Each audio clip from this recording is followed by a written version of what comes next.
ಶಿವಮೊಗ್ಗದಲ್ಲಿ ಬೆಳ್ಳಂಬೆಳಗ್ಗೆ ಲೋಕಾಯುಕ್ತರ ದಾಳಿ ನಡೆದಿದೆ. ಶಿವಮೊಗ್ಗದಲ್ಲಿ ದಾವಣಗೆರೆ ಲೋಕಾಯುಕ್ತ ಪೊಲೀಸರಿಂದ ದಾಳಿ ನಡೆದಿದ್ದು, ಕೆಆರ್ಐಡಿಎಲ್ ಪ್ರಭಾರ ಎಇಇ ಜಗದೀಶ ನಾಯಕ ನಿವಾಸಗಳ ಮೇಲೆ ಲೋಕ ರೇಡ್ ನಡೆಸಲಾಗಿದೆ. ಶಿವಮೊಗ್ಗದ ಕೃಷಿನಗರದಲ್ಲಿರುವ 2 ಮನೆಗಳು, ಒಂದು ಸ್ವಂತ ಮನೆ, ಮತ್ತೊಂದು ಬಾಡಿಗೆ ಮನೆ ಮೇಲೆ ಲೋಕಾಯುಕ್ತ ಪೊಲೀಸರ ದಾಳಿ ನಡೆಸಲಾಗಿದೆ.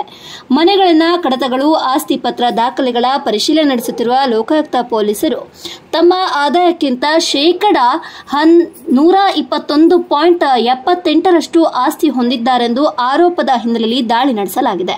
ಇನ್ನು ಭ್ರಷ್ಟಾಚಾರ ನಿಯಂತ್ರಣ ಕಾಯ್ದೆಯಡಿ ಲೋಕಾಯುಕ್ತ ಪೊಲೀಸರು ದಾಳಿ ನಡೆಸಿದ್ದಾರೆ.